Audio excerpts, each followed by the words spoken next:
Hello everyone, स्वागत है आप सभी का इस वीडियो में। मैं हूं जनक कुमार। तो आज के इस वीडियो में हम लोग पढ़ने वाले हैं analysis of blast furnace raw materials. मतलब जो ब्लास्ट फर्नेस में जो रॉ मटेरियल हम लोग यूज़ करते हैं, आयरन ओर है, सिंटर पैलेट्स है, फ्लक्स है, कोक है, तो इन सब का कैसे एनालिसिस किया जाता है, इसकी क्वालिटी को हम कैसे चेक करते हैं, ये सारी चीज़ों के बारे में हम इस वीडियो में देखेंगे। ठीक है, तो ये आयरन मेकिंग का 9th वीडियो है। इससे पहले मैंने 8 लेक्चर आयरन मेकिंग के ऑलरेडी अपलोड कर दिए हैं, तो उसका लिंक आपको मैं डिस्क्रिप्शन में दे दूंगा, वहाँ से आप प्रीवियस वीडियोस देख पाओगे। ठीक है, और आप सब लोग बोलते हो कि बहुत लोग बोलते हैं कि नोट्स चाहिए, तो मैं अब हर वीडियो का जो नोट्स होगा ना, उसका भी लिंक डाल दूंगा डिस्क्रिप्शन में, वहाँ से आप नोट्स एक्सेस कर पाओगे। ठीक है, अभी के वीडियो का भी और प्रीवियस जितने भी वीडियो है ना, उनका भी नोट्स मैं का लिंक यहाँ पर डाल दूंगा नीचे। ठीक है, गूगल ड्राइव का लिंक, वहाँ से आप जो भी नोट्स होंगे अलग अलग सब्जेक्ट के, वो आप एक्सेस कर पाओगे। ठीक है, तो चलिए अब हम शुरू करते हैं आज के लेक्चर का। ठीक है, तो ब्लास्ट फर्नेस के जो रॉ मटेरियल है उसके एनालिसिस के बारे में पढ़ना है। अब बात आती है कि हमें पढ़ना क्यों है ना, रॉ मटेरियल का एनालिसिस क्यों करना है। ठीक है, तो देखिए, अगर आप खाना बना रहे हैं, ठीक है, तो अगर आपकी सब्जी की क्वालिटी अच्छी होगी, अच्छा फ्रेश सब्जी होगा, तो आपका जो खाना बनेगा वो भी अच्छा लगेगा आपको। ठीक है, अगर सब्जियां ही ख़राब होगी तो क्या होगा, फाइनल जो आप बनाओगे है ना, वो क्या होगा, वो भी खाना भी ख़राब बनेगा। सेम यही चीज़ कॉन्सेप्ट यूज़ होता है आपका आयरन मेकिंग में भी। मतलब अगर आपका रॉ मटेरियल अच्छी क्वालिटी का है, ठीक है, तो जो आपका प्रोडक्ट बनेगा, जो आपका हॉट मटेरियल या पिग आयरन जो आपको मिलेगा, उसकी क्वालिटी भी क्या होगी, अच्छी होगी। ठीक है, और जो बीच का जो प्रोसेस है, जो जो रनिंग प्रोसेस है, जैसे ब्लास्ट फर्नेस को जो आप चला रहे हो, है ना, तो अगर रॉ मटेरियल का कंडीशन अच्छा होगा, क्वालिटी अच्छी होगी ना, तो स्मूथ प्रोसेस होगा। ठीक है, ब्लास्ट फर्नेस चलाने में कोई प्रॉब्लम नहीं आएगी, कोई डिफ़िकल्टीज आपको फेस नहीं करनी पड़ेगी। ठीक है, इसके अलावा आपका पैसा भी बचेगा, क्योंकि अगर ख़राब रॉ मटेरियल होगा तो बहुत सारी प्रॉब्लम्स आएगी, इससे आपको पैसे भी खर्च करने पड़ेंगे उस प्रॉब्लम्स को दूर करने के लिए। ठीक है, तो रॉ मटेरियल की क्वालिटी क्या होनी चाहिए, बहुत अच्छी होनी चाहिए। अब रॉ मटेरियल की क्वालिटी में कौन कौन सी क्वालिटी हम चेक करते हैं, देखिए, रॉ मटेरियल में सबसे जो इम्पोर्टेंट क्वालिटी होती है ना, वो होता है स्ट्रेंथ। ठीक है, रॉ मटेरियल का स्ट्रेंथ कैसा है, क्योंकि आपको पता है कि ब्लास्ट फर्नेस के अंदर जो सबसे मेन हमको चीज़ चाहिए होता है, वो होता है परमेबिलिटी। हमको क्या चाहिए होता है, परमेबिलिटी। अगर ब्लास्ट फर्नेस के अंदर परमेबिलिटी अच्छी है, तभी जो रिड्यूसिंग गैस है, जो नीचे की ओर बनता है रिड्यूसिंग गैस, वो धीरे धीरे ब्लास्ट फर्नेस में ऊपर की ओर जाता है। वही रिड्यूसिंग गैस क्या करता है, ऊपर जाते हुए सारे जो आपके आयरन बेरिंग मटेरियल्स हैं उसको रिड्यूस करते हुए जाता है। ठीक है, तो अगर परमेबिलिटी अच्छी होगी तो रिडक्शन बहुत अच्छा होगा, और इससे प्रोडक्शन रेट बढ़ेगा, इफ़िशियंसी बढ़ेगी। ठीक है, अगर परमेबिलिटी अच्छी नहीं है तो बहुत सारी प्रॉब्लम्स आती हैं। ठीक है, तो इसलिए रॉ मटेरियल में स्ट्रेंथ होना चाहिए, ताकि जब आप उसको फर्नेस के अंदर डालो तो वो मटेरियल जो है टूटे ना। ठीक है, बहुत ज़्यादा अगर टूटता है मटेरियल, जाके छोटे छोटे पार्टिकल्स में टूट जाता है, तो उससे परमेबिलिटी कम हो जाती है ना। तो परमेबिलिटी कम होने से बहुत सारी प्रॉब्लम्स आती है ब्लास्ट फर्नेस के अंदर में। ठीक है, तो मेन ये प्रॉपर्टी होती है। इसके अलावा आपको रिड्यूसिबिलिटी देखनी होती है, रॉ मटेरियल की कितना आसानी से रिड्यूस हो पा रहा है। ठीक है, उसका रिडक्शन कितना आसान है, तो ये सब चीज़ों के बारे में पढ़ेंगे। तो देखिए, जो जो प्रॉपर्टीज़ है ना, उसको 3 पार्ट में डिवाइड किया गया। एक होता है रूम टेम्परेचर फिजिकल प्रॉपर्टी, दूसरा होता है रिड्यूसिबिलिटी, और तीसरा होता है हाई टेम्परेचर फिजिकल प्रॉपर्टी। तो रूम टेम्परेचर फिजिकल प्रॉपर्टी में क्या होता है कि रूम टेम्परेचर की कंडीशन है, मतलब नॉर्मल टेम्परेचर में आपका जो रॉ मटेरियल है उसमें कितना स्ट्रेंथ है। ठीक है, उसमें कितना कंप्रेसिव स्ट्रेंथ है, कितना इम्पैक्ट स्ट्रेंथ है, ये सब आपको चेक करना है रूम टेम्परेचर में। ठीक है, रिड्यूसिबिलिटी मतलब जैसे भी मैंने बताया कि कितना आसानी से वो रिड्यूस हो जाता है। तीसरा है क्या है, हाई टेम्परेचर फिजिकल प्रॉपर्टी, मतलब जब आप फर्नेस के अंदर डालते हो रॉ मटेरियल को, तो वहाँ पे तो टेम्परेचर बहुत ज़्यादा होता है। ठीक है, शुरू में डालते हो इस टैग में तो टेम्परेचर कम होता है, लेकिन जैसे जैसे बर्डन है ना, मटेरियल आपको जैसे जैसे नीचे आता है, टेम्परेचर ब्लास्ट फर्नेस में बढ़ते जाता है। तो जब टेम्परेचर नीचे जैसे जैसे बढ़ते जाएगा, तो उसके स्ट्रेंथ में, है ना, उसमें क्या क्या चेंजेस आएंगे। ठीक है, इसके बारे में हम पढ़ेंगे हाई टेम्परेचर फिजिकल प्रॉपर्टीज़ में। ठीक है, तो इस वीडियो में हम लोग पढ़ेंगे केवल 2 के बारे में, रूम टेम्परेचर फिजिकल प्रॉपर्टी और रिड्यूसिबिलिटी के बारे में। ठीक है, ये थर्ड वाले के लिए मैं एक और वीडियो बनाऊंगा, क्योंकि एक ही वीडियो में अगर बनाऊंगा तो वीडियो बहुत ज़्यादा लंबा हो जाएगा। ठीक है, और वीडियो जितना ज़्यादा लंबा होता है आप लोग कम देखते हो, इसलिए मैं क्या करूँगा, इस 2 को अभी इस वीडियो में कवर करूँगा, और ये थर्ड वाले को नेक्स्ट वीडियो में कवर करूँगा। ठीक है, तो सबसे पहले हम लोग पढ़ते हैं रूम टेम्परेचर फिजिकल प्रॉपर्टीज़ के बारे में। ठीक है, तो रूम टेम्परेचर फिजिकल प्रॉपर्टी में क्या क्या आता है, आपका कोल्ड स्ट्रेंथ है ना, रेजिस्टेंस टू इम्पैक्ट है, एब्रेशन है, और पोरोसिटी, ये सारी चीज़ें आती हैं। मतलब एक तरह से लो टेम्परेचर मतलब नॉर्मल टेम्परेचर में क्या होना चाहिए, मेटल में कितना स्ट्रेंथ है। ठीक है, जब आप उसको हैंडलिंग करोगे, ट्रांसपोर्टेशन करोगे, रॉ मटेरियल का एक जगह से दूसरी जगह ले जाओगे, हॉपर में डालोगे, कन्वेयर बेल्ट में डालोगे। ठीक है, उसके बाद जो कार होते हैं उससे ऊपर ले जाओगे, फिर बर्नर में अंदर में बेल में डालोगे, है ना। बेल के बाद वो जाएगा अंदर स्टैक में जाएगा। तो इस सब जगह पे क्या होता है, हैंडलिंग के समय आप क्या कर रहे हो, मटेरियल को इम्पैक्ट दे रहे हो, इम्पैक्ट लोड पड़ रहा है ना हैंडलिंग के समय। तो हैंडलिंग के समय रॉ मटेरियल में कितना स्ट्रेंथ है, ठीक है ना। मतलब जब आप हैंडलिंग कर रहे हो, इधर उधर कर रहे हो मटेरियल को, तो कितना फाइन्स जनरेट हो रहा है, इसके बारे में आपको चेक करना है।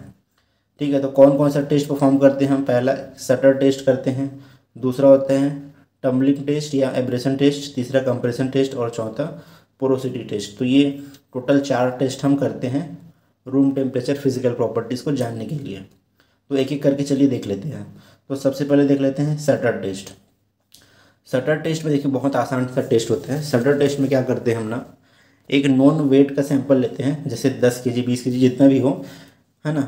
जैसे मैंने 10 केजी वेट का एक सैंपल लिया है ना, 10 केजी सैंपल लिया, उसमें साइज़ कितना है, 25 से 40 के बीच का साइज़ है। ठीक है, या आयरन ओर भी हो सकता है, पैलेट भी हो सकता है और सिंटर भी हो सकता है। तो मैंने 10 केजी सैंपल लिया और सैंपल में जो पार्टिकल साइज़ है वो कितना है, 25 से 40 है। अब मैं क्या कर रहा हूँ, उस सैंपल को 2 मीटर ऊपर ले जा करके नीचे गिराता हूँ। ठीक है, आपको क्या करना है, 10 केजी सैंपल लेना है, उसको 2 मीटर हाइट से नीचे गिरा देना है। ठीक है, तो इसका मशीन कैसे रहता है, ऐसे बॉक्स जैसे रहता है। इसके नीचे इधर गेट लगा होता है, जैसे आपका दरवाजा ना, वैसे यहाँ पे गेट लगा होता है, इसको शटर बोलते हैं। तो इसको ना ये जो पूरा बॉक्स है ना, इसको 2 मीटर हाइट तक ऊपर उठाया जाता है, यहाँ ज़मीन से 2 मीटर हाइट तक।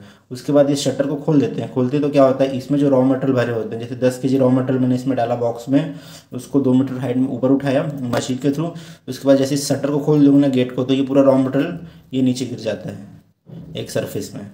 2 मीटर हाइट से आपने गिरा दिया, ठीक है, तो यहाँ पे गिर जाएगा। तो गिरने से क्या होगा, गिरने से इस पर लगेगा इम्पैक्ट लोड। 2 मीटर हाइट से जब ये गिरेगा तो ये जो मटेरियल है वो क्या होगा, टूटेगा। ठीक है, टूटना चालू हो जाएगा। तो इसको आपको कितनी बार ड्रॉप करना है, 10 बार ड्रॉप करना है। मतलब अभी एक बार ड्रॉप किया, फिर से इस मटेरियल को उठाओगे, फिर इस बक्से में डालोगे, फिर 2 मीटर हाइट से फिर उसको गिराओगे। तो ये आप कितनी बार करोगे, टोटल 10 बार। 10 बार आप ड्रॉप करोगे 2 मीटर के हाइट से।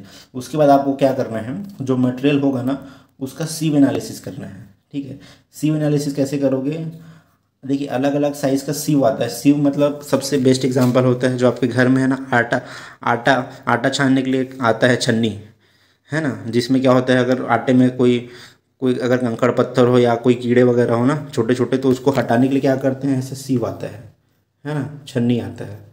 तो छन्नी का क्या होता है, साइज़ होता है। मतलब छन्नी का साइज़ मतलब ये जो गैप है ना, इसमें छन्नी में जो गैप है इसको बोलते हैं सीव साइज़, है ना। एक तरह से सीव है, इंग्लिश में इसको बोलते हैं छन्नी को सीव। तो इस छन्नी का साइज़ होता है अलग अलग साइज़ का आता है। जैसे मान लीजिए 5 mm का है तो 5 mm का सीव आएगा, वैसे 10 mm 15 20 mm अलग अलग सीव आता है।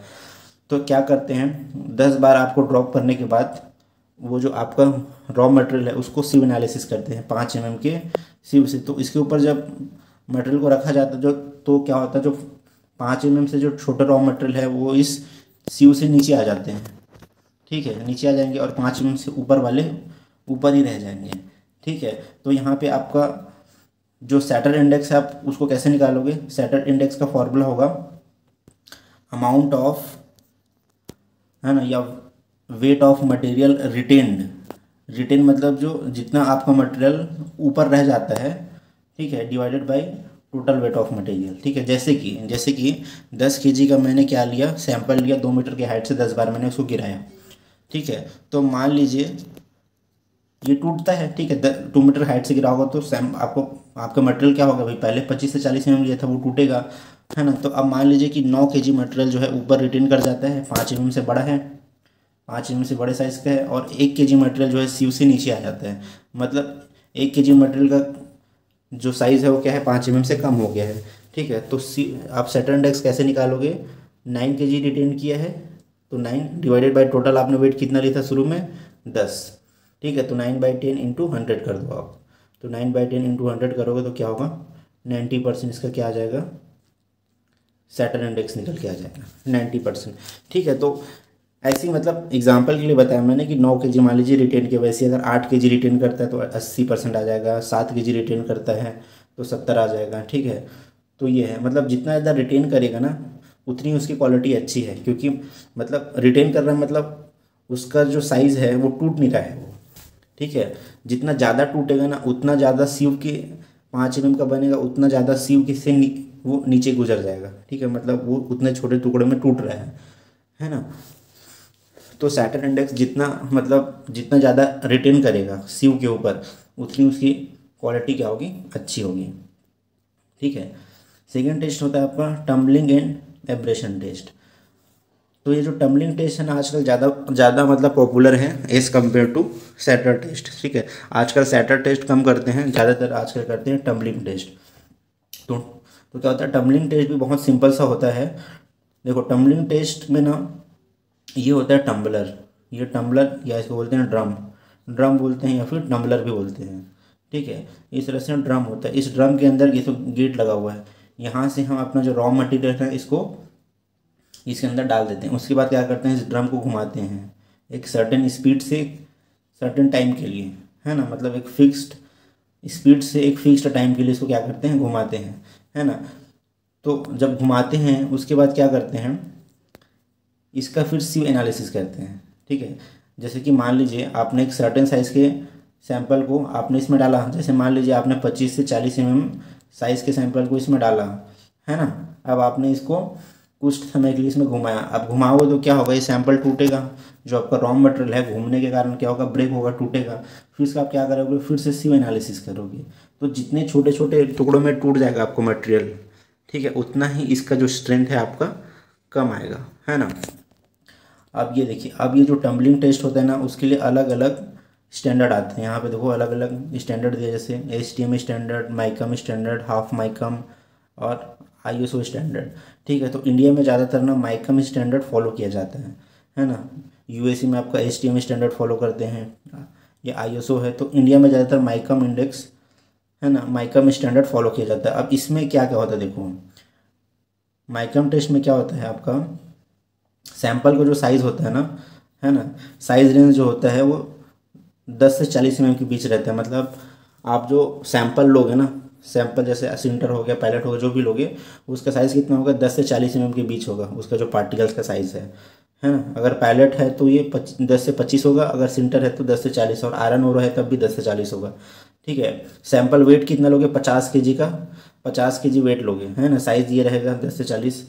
ठीक है, और जो ड्रम होगा अभी जो मैंने दिखाया ना, ड्रम या टम्बलर बोलते हैं, वो उसका जो डायमीटर और लेंथ है वो बराबर होगा। ठीक है, डायमीटर भी एक मीटर का होगा और लेंथ भी 1 मीटर का होगा, सेम होगा, है ना। और नंबर ऑफ लिफ्टर, लिफ्टर कितना होगा, 4 होगा। अब ये लिफ्टर क्या होता है, देखो ड्रम, इसमें देखना, ये इस वाले डायग्राम में देखो, यहाँ पे लिफ्टर दिया है, ये देखो यहाँ पे 2 लिफ्टर है, एक और ये 2। ये लिफ्टर क्या करता है ना, ये जब घूमता है ना तो लिफ्टर क्या करता है, रॉ मटेरियल को अपने साथ ऊपर लिफ्ट करता है।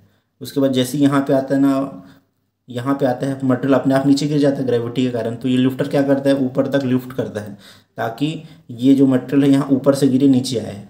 ठीक है, तो इसमें नंबर ऑफ लिफ्टर कितना है, माइकम टेस्ट के केस में कितना होता है, 4 होता है। ठीक है, 4 होता है। स्पीड इसमें कितना होता है, 25 आरपीएम, मतलब 25 रिवोल्यूशन पर मिनट की स्पीड से हम घुमाते हैं। नंबर ऑफ रिवोल्यूशन कितना लेते हैं, 100। ठीक है, मतलब एक मिनट में 25 बार घूमता है ना। तो आपको 100 बार घुमाना है, मतलब 4 मीटर, 4 मिनट तक आपको क्या करना है, ड्रम को घुमाते रहना है। ठीक है, ये आगे समझ में, 25 आरपीएम से घुमाना है और नंबर ऑफ रिवोल्यूशन कितना देना है, 100 देना है। तो इसके बाद क्या होगा, आप ड्रम को घुमा रहे हो, तो ड्रम को घुमा रहे हो तो क्या हो रहा है, अंदर में रॉ जो मटेरियल है आपका ऊपर जा रहा है, नीचे गिर रहा है, तो उसमें इम्पैक्ट लोड पड़ रहा है। तो इम्पैक्ट लोड के कारण क्या होगा, धीरे धीरे वो टूटेगा, वो उसका साइज़ छोटा होता जाएगा। तो अगर उसका स्ट्रेंथ अच्छा होगा, मटेरियल का स्ट्रेंथ अच्छा होगा तो कम टूटेगा। अगर स्ट्रेंथ, देखो स्ट्रेंथ अगर ज़्यादा होगा तो कम टूटेगा, और कम होगा स्ट्रेंथ तो ज़्यादा टूटेगा। ठीक है, तो आपको क्या कर लेना है, आपको सैंपल को ड्रम से निकाल लेना है रिवोल्यूशन के बाद, फिर उसका सीव एनालिसिस कर लेना है। 10 की सीव से, 5 से और 2.5 के, जैसे ऊपर में आप 10 का सीव रखोगे, 10 वाला, उसके नीचे क्या रखोगे, 5 का सीव रखोगे। ठीक है, इसके नीचे कितने रखोगे, 2.5 mm का सीव रखोगे, तो जब मटेरियल को यहाँ से डालोगे सीव में तो 10 mm से ऊपर वाला ऊपर रह जाएगा, उससे जो 10 mm से छोटा होगा वो नीचे आ जाएगा। ठीक है, अब ये नीचे आएगा तो क्या होगा, जो 5 mm से ज़्यादा रहेगा और 10 mm से कम रहेगा वो यहाँ पे अटक जाएगा, है ना, 5 और 10 के बीच। अब जो 5 से भी नीचे रहेगा वो कहाँ चला जाएगा, ये नीचे वाले सीव में चला जाएगा, 2.5 mm वाले में। ठीक है, तो इस तरह से क्या करते हैं, सीव एनालिसिस करते हैं, है ना। तो अब सीव एनालिसिस करते हैं तो क्या क्या चीज़ पता लगाते हैं, जैसे 10 mm के सीव को कौन कितना रिटेन किया, मान लीजिए आपने कितना सैंपल लिया था 50 kg, तो मान लीजिए 25 kg इसमें रिटेन किया, है ना, 10 mm में। ठीक है, 25 kg नहीं, ज़्यादा ले लो, 35 kg मान लीजिए, 35 kg जो आपने सैंपल लिया था ना, जो 50 kg आपने सैंपल लिया था उसमें से 35 kg जो है 10 mm से बड़ा है। ठीक है, अब मान लीजिए इसी में आपका 12 kg जो है, 12 kg का जो साइज़ है वो 5 से 10 के बीच में है ना, और मान लीजिए नीचे 2.5 है, तो 2.5 में अब मान लेते हैं कि 3 kg, 3 kg मटेरियल का साइज़ क्या है, 2.5 और 5 के बीच में। तो इसी के बेस में हम क्या निकालते हैं, टम्बलर इंडेक्स निकाल लेते हैं। जैसे +10 mm का टम्बलर इंडेक्स आप कैसे निकालोगे,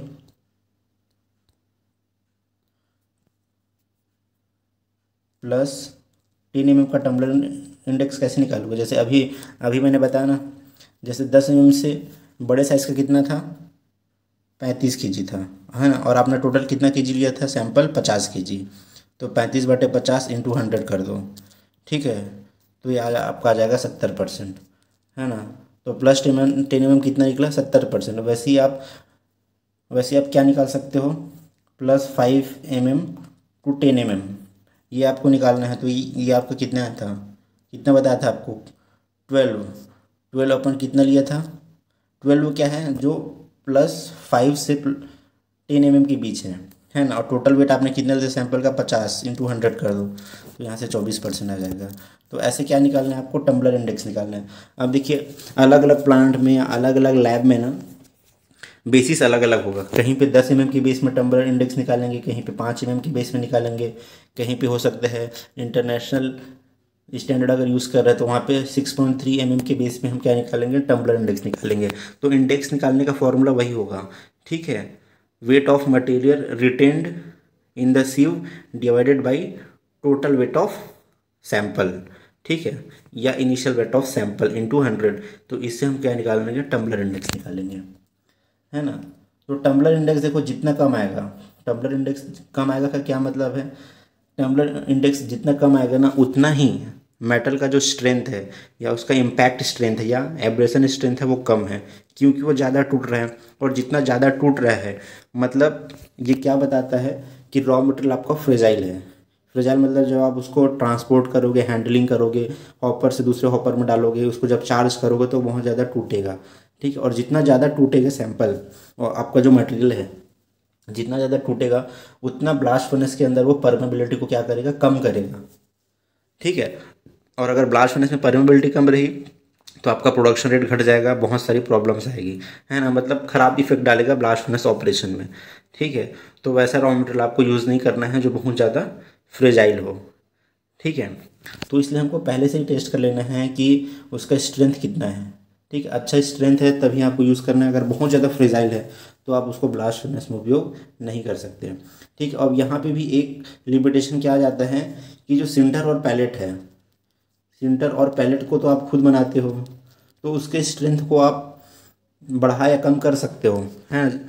ये आप कैसे कर सकते हो, जहाँ पे सिंटर मेकिंग हो रहा होगा वहाँ पे कुछ ऐसा कुछ करो जहाँ पे सिंटर का स्ट्रेंथ बढ़ा सकते हो, पैलेट का स्ट्रेंथ भी आप बढ़ा सकते हो क्योंकि आप खुद बना रहे हो। लेकिन जो लंप ओर है, जो माइंस से आ रहा है, उसका हमारे पास कंट्रोल नहीं होता है, क्योंकि जो लंप ओर आ रहा है उसका स्ट्रेंथ बढ़ाना या घटाना हमारे हाथ में नहीं होता है। ठीक है, लेकिन सिंटर और पैलेट का स्ट्रेंथ आप घटा या बढ़ा सकते हो। ठीक है, अपने हिसाब से। अब नेक्स्ट देखते हैं हम लोग कंप्रेशन टेस्ट। कंप्रेशन टेस्ट क्या होता है, कंप्रेशन टेस्ट मतलब आपका जो रॉ मटेरियल है, आपका जो रॉ मटेरियल है वो कंप्रेसिव लोड में कितना अपने साइज़ को रिटेन कर पाता है।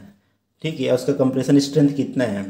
ठीक है, क्योंकि आपको पता है कि ब्लास्ट फर्नेस का साइज़ बहुत बड़ा होता है ना। तो जैसे जैसे रॉ मटेरियल नीचे आते जाता है ना, जैसे जैसे नीचे आता जाता है रॉ मटेरियल, उसके ऊपर लोड जो लगता है या जो कंप्रेसिव लोड जो लगता है वो बहुत ज़्यादा होने लगता है, क्योंकि जैसे जैसे नीचे आएगा ऊपर का बर्डन क्या होगा उसके ऊपर पड़ेगा, है ना। जितना नीचे आएगा उतना ज़्यादा धीरे धीरे मटेरियल दबते जाएगा, मतलब उसमें कंप्रेशन लोड लगेगा। ठीक है, अगर उसका कंप्रेशन स्ट्रेंथ अच्छा नहीं हुआ तो अंदर में मटेरियल जाके धीरे धीरे टूटना चालू हो जाएगा, और जितना ज़्यादा टूटेगा उतना परमेबिलिटी क्या होगी, कम हो जाएगी। ठीक है, इसलिए हमको क्या करना पड़ता है, कंप्रेशन टेस्ट। अब जो कंप्रेशन टेस्ट है ना, वो हम जो आयरन ओर का लंप है, आयरन और लंप और सिंटर का जनरली हम कंप्रेशन टेस्ट नहीं कर पाते हैं, क्योंकि इसका साइज़ जो है इरेगुलर होता है। लेकिन जो पैलेट होता है वो एकदम गोल गोल होता है, आप लोगों को पता है पैलेट क्या होता है, ऐसे गोल गोल होता है ना। तो ऐसे गोल गोल पैलेट्स का हम ना कंप्रेशन टेस्ट करते हैं ऐसे ऐसे सिंगल पिस्टन में। इस पर क्या होता है, वो यहाँ नीचे बेस है और ये पिस्टन है, तो यहाँ इसके बीच में ना पैलेट को रख देते हैं, उसके बाद इसमें से पिस्टन के थ्रू लोड लगाते हैं। अब ये कंप्यूटर से जुड़ा होता है, कंप्यूटर उसको बता देता है कि हम कितना लोड लगाए हैं, तब जाके ये पैलेट टूटा है। तो छोटे छोटे पैलेट को, सिंगल सिंगल पैलेट को भी हम कंप्रेशन टेस्ट कर सकते हैं ऐसे मशीन से, है ना। तो हर एक सिंगल पैलेट का भी स्ट्रेस कंप्रेशन टेस्ट आप यहाँ पे कर सकते हो। ठीक है ना। लेकिन क्या किया गया है कि केवल एक एक पैलेट का स्ट्रेंथ टेस्ट करने से अच्छा है कि बल्क टेस्ट किया जाए। ठीक है, तो उसके लिए एक नया मेथड लाया गया। ठीक है, उस मेथड के थ्रू हमने क्या किया, उस मेथड में क्या होता है, एक सिलेंडर होता है। ठीक है, ऐसा सिलेंडर होता है, इसका डायमीटर होता है 200 mm। तो 200 mm डाया का एक हम क्या लेते हैं, सिलेंडर। अब इसमें क्या करते हैं, दो केजी मटेरियल को, 2 केजी मटेरियल कोई भी हो सकते हैं, 2 केजी रॉ मटेरियल, है ना। जैसे आयरन ओर हो सकता है, सिंटर भी हो सकता है, पैलेट हो सकता है। ठीक है, जो इससे पहले जो मैंने बताया था ना पिस्टन वाला, उसमें केवल पैलेट को टेस्ट करते हैं। लेकिन इस वाले मेथड से ना हम लोग तीनों को टेस्ट कर सकते हैं, सिंटर को भी, लंप ओर को भी और पैलेट को भी। तो ऐसे 200 mm साइज़ का एक ड्रम होता है, इसमें क्या करते हैं, 2 केजी मटेरियल को, जिसका साइज़ जो है 10 से 15 mm के बीच रहता है, जिसमें पार्टिकल साइज़ 10 से 15 mm के बीच रहता है, वैसे 2 केजी मटेरियल को इसमें भर देते हैं इस सिलेंडर में। ठीक है, इसमें, हाँ। अब इसमें भर करके क्या क्या करते हैं हम लोग, इसमें लोड लगाते हैं पिस्टन के थ्रू। ऊपर से हम क्या लगाएंगे, पिस्टन के थ्रू इसमें लोड लगाएंगे। ठीक है, यहाँ पे पिस्टन लगा देंगे ऊपर में, इसका कलर चेंज कर देता हूँ तो आपको ज़्यादा समझ में आएगा। ऊपर में ऐसे पिस्टन होगा, तो पिस्टन के थ्रू हम लोग इसमें क्या लगाते हैं, लोड लगाते हैं। ठीक है, लोड कितना लगाएंगे, 200 टन। ठीक है, बुक में ऐसे ही दिया है 200 टन का लोड लगाते हैं। एक्चुअली में 200 टन बहुत ज़्यादा है, तो मैं ये वेरीफाई नहीं कर पाऊंगा कि एकदम 200 टन लगाते हैं कि नहीं लगाते हैं, क्योंकि 200 टन लोड बहुत ज़्यादा होता है।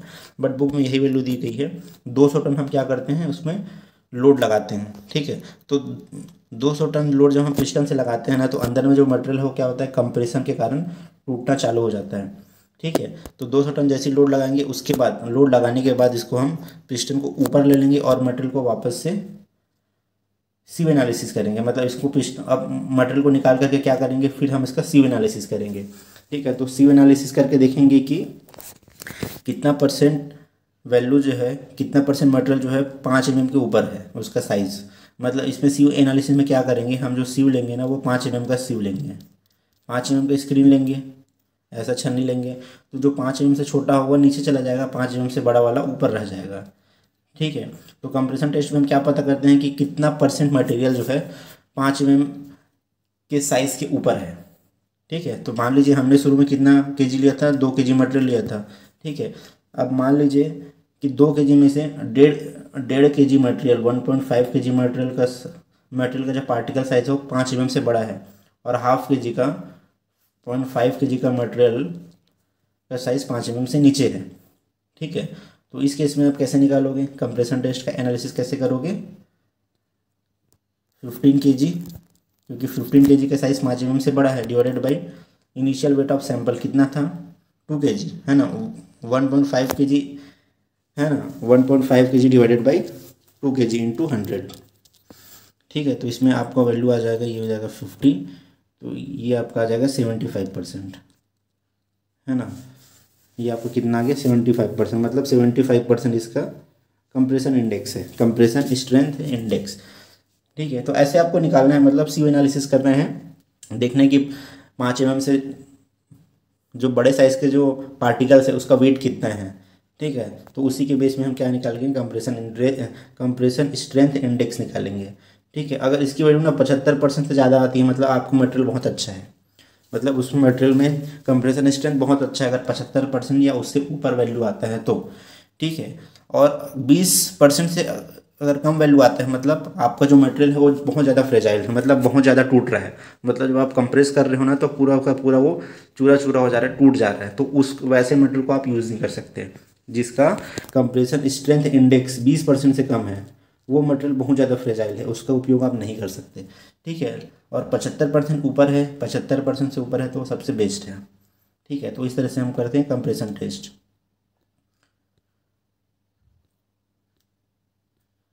अब नेक्स्ट आ जाइए पोरोसिटी टेस्ट में। ठीक है।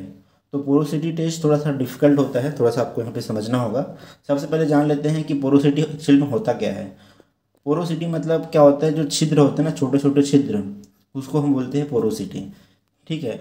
तो रॉ मटेरियल में आयरन बेरिंग मटेरियल है, जो आपका लंप ओर है, सिंटर है, पैलेट है, उसमें पोरोसिटी होना बहुत ज़रूरी है। ठीक है। क्योंकि उसमें पोरोसिटी होगा ना तभी जो आपका रिड्यूसिंग गैस है जैसे CO गैस है उसके अंदर जा पाएगा। ठीक है। उसके अंदर जा पाएगा और रिडक्शन कर पाएगा। अगर पोरोसिटी नहीं है मतलब रिड्यूसिंग गैस अंदर जाएगा ही नहीं। ठीक है। उसके अंदर जा ही नहीं पाएगा तो वहाँ पे कोई रिडक्शन नहीं होगा। ठीक है। तो पोरोसिटी रॉ मटेरियल में होना बहुत ज़्यादा ज़रूरी है। ठीक है। तो रॉ मटेरियल में कम से कम 20% पोरोसिटी होना ज़रूरी है। अगर पोरोसिटी 20% से कम है तो रिडक्शन प्रोसेस बहुत स्लो हो जाएगा या होगा ही नहीं। ठीक है। तो कम से कम 20% पोरोसिटी रॉ मटेरियल में होनी चाहिए, है ना। तो इसलिए हमको क्या करना पड़ता है, पोरोसिटी टेस्ट करना पड़ता है। अब जो पोरोसिटी जो होती है ना वो दो टाइप की होती है, एक होता है ओपन पोरोसिटी और एक होता है क्लोज्ड पोरोसिटी। ओपन मतलब क्या होता है, ओपन पोरोसिटी वो पोरोसिटी होती है जो सरफेस तक ओपन रहती है। जैसे ओपन है तो आपको सरफेस में दिखेगा कि वो पोरस नेचर का है। ठीक है। मतलब वहाँ से फ्लूइड जो है या लिक्विड वगैरह जो है अंदर जा सकता है, हवा है, गैस या लिक्विड उसके अंदर जा सकता है। और एक होता है क्लोज्ड पोरोसिटी। उसमें क्या होता है, अंदर में तो पोरोसिटी रहेगा लेकिन वो बाहर से क्लोज दिखेगा, बाहर से आपको दिखेगा कि कोई पोरोसिटी नहीं, लेकिन अंदर में पोरोसिटी रहेगा। तो ये क्लोज्ड पोरोसिटी से आपको कोई फ़ायदा नहीं होगा क्योंकि वो जो पोरोसिटी है वो बाहर से क्लोज्ड है ना, मतलब ओपन नहीं है। तो यहाँ से कोई गैस है या लिक्विड है वो अंदर नहीं जा पाएगी। ठीक है। तो क्लोज्ड पोरोसिटी है तो उस मटेरियल का आप उपयोग नहीं कर सकते। जो पोरोसिटी है ना वो ओपन होना चाहिए, ओपन पोरोसिटी, तब ज़्यादा अच्छा है। ठीक है। अब बात आती है कि हम पोरोसिटी टेस्ट कैसे करते हैं। तो देखिए पोरोसिटी टेस्ट करने के लिए क्या करना पड़ता है, आपको एक नॉन वेट का सैंपल लेना पड़ेगा। ठीक है। जैसे पैलेट ले लिया, आयरन और ले लिया, जो भी ले लिए, एक नॉन वेट का। जैसे मैं मान लीजिए लेता हूँ, मान लीजिए 1 kg ले लिया मैंने, है ना, फॉर एग्जांपल के लिए बता रहा हूँ मैं, 1 kg ले लिया। ठीक है। ड्राई, आपको ड्राई सैंपल लेना, उसमें किसी तरीके से मॉइस्चर वगैरह नहीं होना चाहिए, है ना। उसको ड्राई नहीं है तो आपको ड्राई करना पड़ेगा पहले, उसको 100-200 डिग्री सेल्सियस में उसको ड्राई करना पड़ेगा, यहाँ से पानी पूरा हटाना पड़ेगा। तो सबसे पहले हम लेंगे ड्राई सैंपल, इसका वेट मेज़र कर लेंगे। उसके बाद हम क्या करेंगे, उसको ना वाटर में सैचुरेट करेंगे। वाटर को थोड़ा सा गर्म करके ना, पानी, एक कंटेनर में पानी लेंगे, पानी को थोड़ा सा गर्म कर लेंगे। गर्म करने के बाद आपको जो सैंपल है ड्राई सैंपल, उसको पूरा पानी में डाल दोगे और थोड़ा सा गर्म रहना चाहिए पानी। इससे क्या होगा, ये जो पानी है ना अंदर में घुस जाएगा क्योंकि आपका जो मटेरियल है वो पोरस नेचर का होगा। तो ये पानी क्या होगा, उस पोरोसिटी में अंदर घुस जाएगा, कैपिलरी एक्शन के थ्रू पानी पोरोसिटी के कारण सैंपल के अंदर घुस जाएगा। ठीक है ना, मतलब वो एब्जॉर्ब कर लेगा वाटर को, जो आपका सैंपल है। ठीक है। उसके बाद आपको उसका क्या लेना है, सैंपल को निकाल लेना है। आपने क्या किया, सैंपल को पानी में डुबा के रखोगे गर्म पानी में, कुछ समय बाद उसको आपको निकाल लेना है। सैंपल को निकाल के ऊपर को पोंछ भी लेना है। ठीक है। सैंपल के ऊपर को आपको कपड़े से पोंछ लेना है। इतना ज़्यादा नहीं पोंछना है कि अंदर का पानी भी बाहर निकल जाए, केवल सरफेस को आपको पोंछ लेना है। ठीक है। ताकि जो अंदर में पानी जो एब्जॉर्ब किया है ना वो रहे, लेकिन बाहर में सरफेस में जो पानी है वो आप उसको पोंछ लेना है। उसके बाद आपको क्या करना है, वेट लेना है, weight of suspended sample. Weight of suspended sample आपको देखो कैसे लेना है। इसमें क्या होता है ना, इसमें क्या होता है, वाटर होता है ऐसे। ठीक है। वाटर के ऊपर में हम एक जाली जैसा लगा देते हैं ऐसे, वाटर के ऊपर में एक जाली जैसे लगा देते हैं और ये इससे कनेक्ट होता है, एक और कंटेनर ऐसे होता है ऐसा। इसमें हम जो सैंपल को जो पानी में गर्म किए थे ना, पानी में गर्म किए थे ताकि वो मॉइस्चर को अंदर सोख ले, उस सैंपल को लाके यहाँ पे वेट करेंगे। यहाँ पे मतलब हम उसको क्या कर रहे हैं, डायरेक्टली जो वेगिंग मशीन है वहाँ पे वेट नहीं कर रहे हैं, क्या है, ये लिक्विड है, लिक्विड के ऊपर में एक जाली जैसा ये रहेगा, है ना, ये जाली जैसा है, यहाँ पे जाली जैसा रहेगा, इससे ये जुड़ा होगा एक और ये कंटेनर या एक बर्तन जैसा। इसके ऊपर में आपको क्या रखना है, रॉ मटेरियल को रखना है, जो जिसको आपने भिगो के रखा था गर्म पानी में, है ना।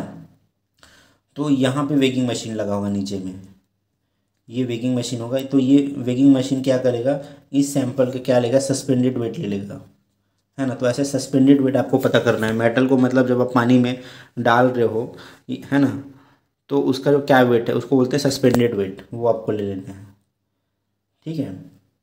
उसके बाद तीसरा क्या करना है आपको, सीधा आपने देखिए 2 वेट ले लिया, एक तो ड्राई सैंपल का वेट ले लिया, दूसरा आपने सस्पेंडेड वेट ले लिया। अब तीसरे में क्या करना है, आपका जो सैंपल है, सैंपल को आप सीधा पानी में डुबा के लेना है, जैसे ये वाटर है, ठीक है, ये वाटर में डुबा करके आपको उसका वेट लेना है, ठीक है, सीधा वाटर में डुबा करके इसको वेट लेना है, उसको हम लोग बोलते हैं सोक्ड सैंपल, ठीक है। वाटर में सीधे डुबा के आप उसको वेट लोगे, उसको बोलते हैं सोक्ड सैंपल। तो अब आपका एनालिसिस कैसे होगा, ये होगा पोरोसिटी का formula, W3 minus W1 divided by W3 minus W2। तो W3 क्या है यहाँ पे, वेट ऑफ सोक्ड सैंपल, ठीक है। तो W3 लोगे आप, weight of soaked sample, minus W1 कौन सा है, वेट ऑफ ड्राई सैंपल है, ठीक है, और W2 क्या है, वेट ऑफ सस्पेंडेड सैंपल है। तो जो भी आपका कैलकुलेशन यहाँ पे आएगा, इसको आप वैल्यू को रख दो, यहाँ से आपका पोरोसिटी क्या होगा, इस फॉर्मूले से निकल जाएगा, ठीक है। तो इस मेथड के थ्रू हम पोरोसिटी डिटरमाइन करते हैं। अब नेक्स्ट देख लेते हैं रिड्यूसिबिलिटी टेस्ट, ठीक है।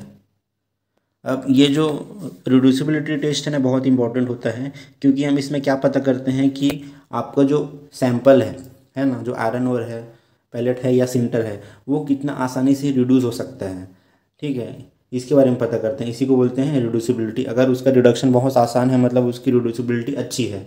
अगर रिडक्शन मुश्किल से हो रहा है, मतलब रिड्यूसिबिलिटी उसकी ख़राब है, ठीक है। तो रिड्यूसिबिलिटी टेस्ट करने के लिए ना हमको एक ऐसा एपरेटस लेना पड़ता है और एक ऐसा एनवायरनमेंट क्रिएट करना पड़ता है जो ब्लास्ट फर्नेस के अंदर हो, ठीक है। मतलब ब्लास्ट फर्नेस के अंदर जैसा एनवायरनमेंट रहता है ना, जैसा टेम्परेचर रहता है, वैसा एक हमको एटमॉस्फेयर क्रिएट करना पड़ता है, ठीक है, ताकि हम ये चीज़ सही तरीके से पता लगा सकें कि वो फर्नेस के अंदर जब जाएगा तो कैसा उसका रिडक्शन होगा, है ना। तो फर्नेस के अंदर जैसा एटमॉस्फेयर होगा, जैसा टेम्परेचर होगा ना, वैसी टाइप का आपको क्रिएट करना पड़ेगा बाहर, मतलब लैब के अंदर वैसा एटमॉस्फेयर आपको क्रिएट करना पड़ेगा, ठीक है। तो देखिए कैसे क्रिएट करते हैं। अब इसके लिए ना बहुत सारे टेस्ट आते हैं, स्टैंडर्ड टेस्ट आते हैं, यहाँ पे आप देख सकते हो ये सब स्टैंडर्ड टेस्ट है और सबका अलग अलग पैरामीटर है, ठीक है, ये अलग अलग पैरामीटर है। तो अलग अलग प्लांट में, अलग अलग लैब में अलग अलग पैरामीटर हम यूज़ करते हैं, ठीक है। देखिए प्रोसीजर सब वही रहेगा, बट कुछ कुछ जो पैरामीटर जो होते हैं ना, जैसे टेम्परेचर कहीं पे थोड़ा सा अलग ले लिया, कहीं पे जो गैस का अमाउंट है अलग है, कहीं पे टाइम थोड़ा कम है या ज़्यादा है, बट जो प्रोसीजर होता है ना वो लगभग सेम होता है, ठीक है। बस पैरामीटर जो है थोड़ा सा इधर उधर होता है, ठीक है। तो आपको मैं प्रोसीजर पूरा अच्छे से बता देता हूँ। तो देखिए रिड्यूसिबिलिटी टेस्ट में क्या करना है, आपको ऐसा एटमॉस्फेयर करना है, क्रिएट करना है जो कि फर्नेस के अंदर होता है, ठीक है। तो उसके लिए ये पूरा आपको क्या है, अरेंजमेंट है, ये पूरा आपको जो दिख रहा है ना वो अरेंजमेंट है रिड्यूसिबिलिटी टेस्ट के लिए। अब यहाँ पे एक चीज़ ध्यान से देखिए, ये जो एरिया आपको दिख रहा है ना, इसको बोलते हैं static bed of raw material. मतलब static bed of raw material मतलब ये है ना, ये जो आपको थोड़ा छोटा सा कंटेनर दिख रहा है ना, इसी में आपको रॉ मटेरियल को ला के डालना है, ठीक है। जिस भी रॉ मटेरियल का आपको रिड्यूसिबिलिटी टेस्ट करना है ना, उसको आपको यहाँ पे डालना है। तो ये सिलिंड्रिकल शेप का होता है, ये जो दिख रहा है ना आपको, अगर दिखेगा तो कैसे रहता है, ये सिलिंड्रिकल शेप का ऐसे कंटेनर रहता है, ठीक है। इसका जो डायमीटर यहाँ पे ये है, देखो 75 mm साइज़ के डायमीटर होता है ये सिलेंडर का साइज़, और 100 mm क्या होता है, इसका लेंथ होता है, ठीक है। तो इसमें हम क्या करते हैं, आपका जो आयरन बीयरिंग मटेरियल है ना उसको अच्छे से पैक कर लेते हैं। आयरन बीयरिंग मटेरियल को क्या कर लेंगे, अच्छे से पैक कर लेंगे, और पैक करके कहाँ रख दिए हम लोग, इस जगह पे रख दिए, ठीक है। अब इसमें नेक्स्ट चीज़ देखो, इसमें क्या जुड़ा हुआ है, देखो इधर से पाइप जुड़ा हुआ है, और पाइप कहाँ गया है, ये गैस इनलेट में। और गैस में क्या क्या आ रहा है, देखो इधर CO गैस है और इधर नाइट्रोजन गैस है, ठीक है, तो मतलब हम सैंपल में क्या भेज रहे हैं, इन दोनों गैसेस को भेज रहे हैं, सीओ गैस को भेज रहे हैं। CO gas as a reducing agent काम करता है। सीओ गैस क्यों भेज रहे हो आप, क्योंकि वो एज ए रिड्यूसिंग एजेंट काम करता है। और नाइट्रोजन गैस क्यों भेज रहे हो, क्योंकि वो एक इनर्ट गैस है ना। ब्लास्ट फर्नेस के अंदर में नाइट्रोजन गैस होता है, क्योंकि आप हॉट ब्लास्ट सप्लाई करते हो ना, तो हॉट ब्लास्ट में क्या होता है, बहुत सारा नाइट्रोजन होता है। ठीक है, तो नाइट्रोजन और सीओ होता है ब्लास्ट फर्नेस के अंदर में, इसलिए हम दोनों के मिक्सचर को भेजते हैं। ये देखो, ये इससे कनेक्टेड है। अब इधर देखो, इस पूरे एरिया को क्या बोलते हैं, इसको बोलते हैं रिडक्शन ट्यूब। ये जो पूरा आपको ऐसा ट्यूब जैसा दिख रहा है ना, इसको बोलते हैं रिडक्शन ट्यूब, है ना। अब इसी इसी रिडक्शन ट्यूब में देखो, यहाँ से गैसेस आ रही है आपकी रिड्यूसिंग गैसेस, और यहाँ पे रिएक्शन करेगा गैस, और यहाँ से जो प्रोडक्ट मिलेंगे गैसेस प्रोडक्ट, वो यहाँ से लेके यहाँ गैस आउटलेट से बाहर निकल जाएगी।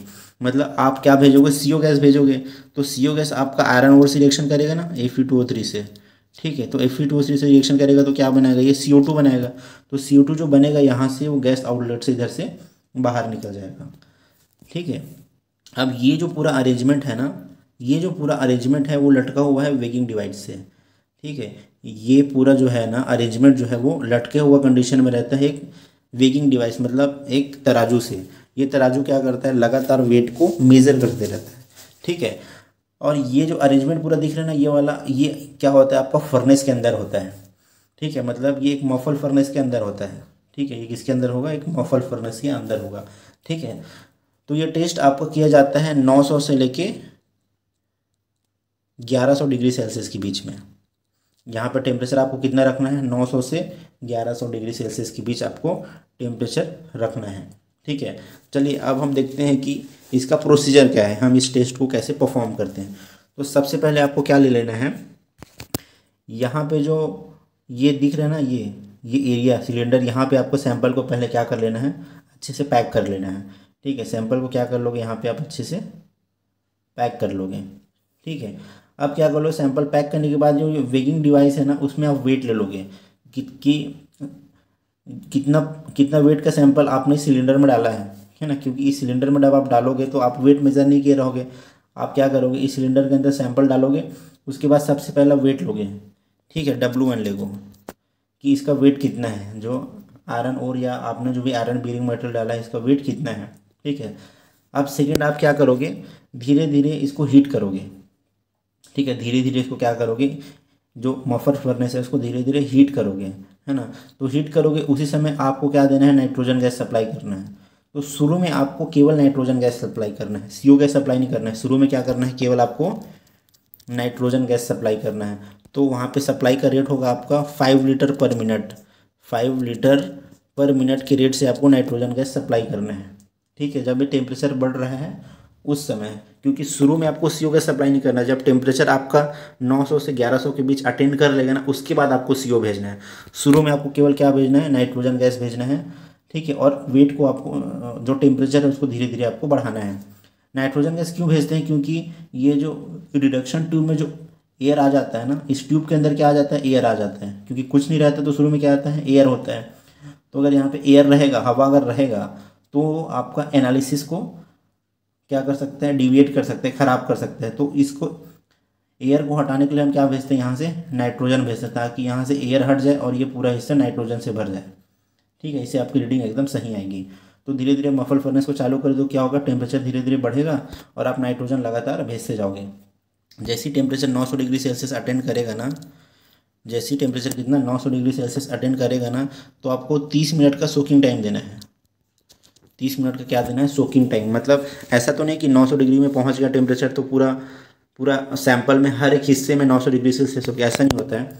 फर्नेस का 900 डिग्री सेल्सियस अटेंड करता है ना, तो ये जो सिलेंडर है ना, ये जो बेड है, जो सैंपल का जो बेड है, उसके सरफेस में केवल 900 डिग्री होता है। सेंटर तक 900 डिग्री पहुंचने में समय लगता है, जिसको बोलते हैं सोकिंग पीरियड। तो 30 मिनट का आपको सोकिंग पीरियड देना है ना। इस समय आपको नाइट्रोजन के फ्लो को थोड़ा बढ़ा लेते हैं। पहले जो 5 लीटर पर मिनट दे रहे थे ना, उसको अब कितना कर लेते हैं, 15 लीटर पर मिनट की रेट से हम नाइट्रोजन देते हैं। ठीक है, अब 30 मिनट सोकिंग देने के बाद क्या करते हैं, अब आपको सीओ गैस भेजना चालू करना है ना। सोकिंग टाइम कंप्लीट हो गया, मतलब ये जो सैंपल है, यहाँ पे हर जगह टेम्परेचर समान हो गया। अब आपको क्या करना है, CO गैस और नाइट्रोजन गैस के मिक्सचर को भेजना है। ठीक है, पहले क्या भेज रहे थे, इससे पहले केवल नाइट्रोजन भेज रहे थे 100%। अब आपको क्या करना है, CO और नाइट्रोजन के मिक्सचर को भेजना है।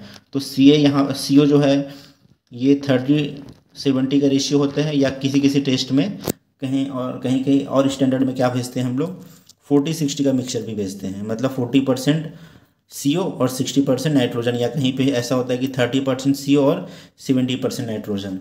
तो इन दोनों को मिक्स करके हम क्या भेजते हैं, ये जो सैंपल का जो बेड है ना उसके बीच से गुजारा जाता है नीचे से। तो ये क्या करता है, जैसे ही आप इस गैस को भेजते हैं ना, तो जो CO आप दे रहे हो वो CO आपका रिएक्शन करता है आयरन ओर से। ठीक है, आयरन ओर से रिएक्शन करेगा।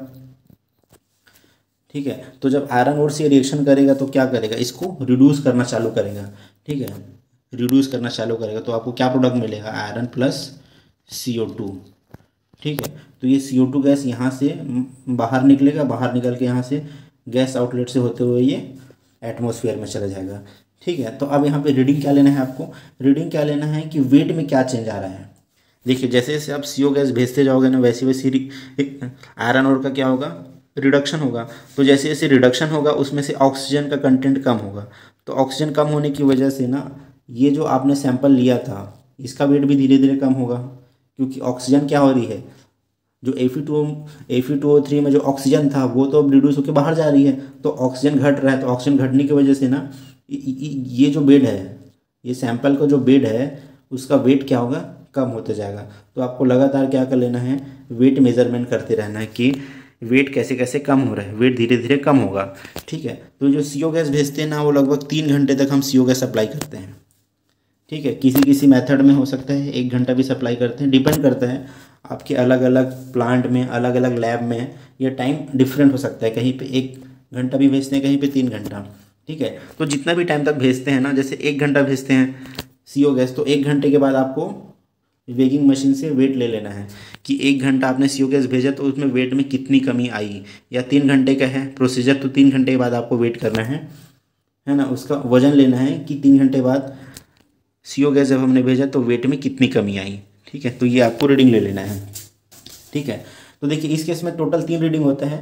पहला तो रीडिंग होगा शुरुआत में जब आपने सैंपल को इसमें डाल दिया, ये पहला रीडिंग होगा, ये पहला वेट लेना है आपको। ठीक है, M1 इसको बोलते हैं।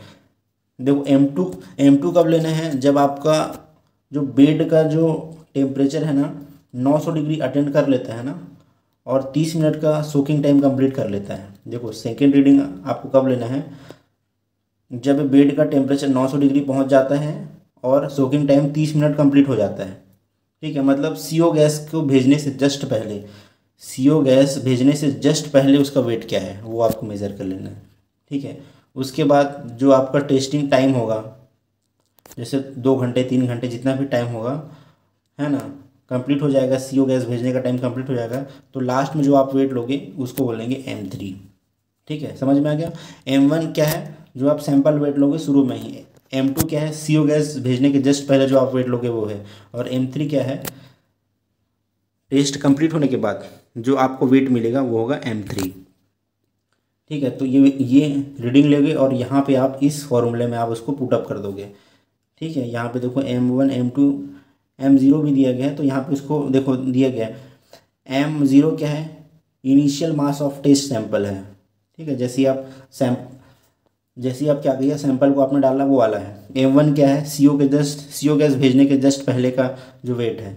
M2 क्या है, 3 घंटे के बाद, रिडक्शन कंप्लीट होने के बाद 3 घंटे या कहीं के भी 1 घंटा होता है, तो 3 घंटे या 1 घंटे के बाद जो सैंपल का वेट आएगा वो ले लेना है। ठीक है, और W1 है यहाँ पे देखो, W1 क्या बोल रहा है, total iron content. Total iron content आपके जो ओर में जो टोटल आयरन कंटेंट है ना वो है W1। ठीक है, W2 क्या है, fraction of ferrous oxide content. Weight W1 क्या है, आयरन कंटेंट, कितना आयरन है सैंपल में, और W2 क्या है, total ferrous oxide content, Fe2O3 content. Ferrous oxide content मतलब क्या बोल रहा है कि देखो ओर के अंदर में आपका Fe2O3 भी होता है, SiO2 भी होता है, MnO2 भी होता है ना। तो आपको केवल Fe2O3 का वेट कितना है ये मेज़र करना है, मतलब उस सैंपल में कितना Fe2O3 है ना, कितने वजन में Fe2O3 है, फ्रैक्शन कितना है उसका, ये होगा W2। और W1 क्या होगा, टोटल आयरन कंटेंट होगा। तो इन सब की आपको रीडिंग ले लेनी है और इस फॉर्मूला में आपको पुटअप कर देना है। तो यहाँ से आपको क्या मिल जाएगी, रिड्यूसिबिलिटी, है ना, सैंपल की क्या मिल जाएगी, रिड्यूसिबिलिटी। ठीक है, तो देखो ऐसे बहुत सारे आपका स्टैंडर्ड होता है यहाँ पे दिया गया, जैसे सैंपल वेट कहीं कहीं पे 300 केजी लेते हैं, नहीं सॉरी ग्राम में, कहीं पे 300 ग्राम लेते हैं, कहीं पे 500, कहीं पे 1000, तो अलग अलग है। ठीक है, रिड्यूसिंग गैस किसी किसी मेथड में 30% CO भेजते हैं, कहीं पे 40% CO भेजते हैं, कहीं पे 35% भी CO भेजते हैं। ठीक है, बेड का जो डाया है, बेड मतलब जो आपको दिखाया था ना, जहाँ पे हम सैंपल को रखते हैं उसको बेड बोलते हैं, तो उसका डाया कहीं पे 60-100 है, कहीं पे 68 है, कहीं पे 58 है। गैस फ्लो रेट कहीं पे 50 लीटर पर मिनट है, कहीं पे 20 है, कहीं पे 5 है, अलग अलग है। ठीक है, रिएक्शन टेम्परेचर लगभग सेम है, 900 से 1000 के बीच ही रखना है। टेस्ट ड्यूरेशन कहीं पे 3 घंटा है, कहीं पे 100 मिनट है, कहीं पे 1 घंटा है। ठीक है, और इंडेक्स कैसे निकालोगे, वेट लॉस कितना हुआ, मतलब रिडक्शन प्रोसेस होने के बाद वेट लॉस कितना हो रहा है, क्योंकि वेट लॉस होगा क्योंकि जो ऑक्सीजन है वो धीरे धीरे क्या होगा, रिड्यूस होकर बाहर निकलते जाएगा, तो वेट आपका लॉस होगा। तो कितना वेट लॉस हुआ उसी के बेस में हम क्या निकाल लेते हैं, रिड्यूसिबिलिटी निकाल लेते हैं, है ना, या परसेंटेज रिडक्शन निकाल लेते हैं। ठीक है, ओके। तो अब जो नेक्स्ट वीडियो है हम उसमें पढ़ेंगे हाई टेम्परेचर फिजिकल प्रॉपर्टी। तो अभी हमने क्या क्या पढ़ा, लो टेम्परेचर फिजिकल प्रॉपर्टी और रिड्यूसिबिलिटी टेस्ट। ठीक है, ओके। तो ये था एंड इस वीडियो का। आपको ये वीडियो कैसे लगा प्लीज़ कमेंट करके ज़रूर बताना। Okay, so thank you so much and God bless you all.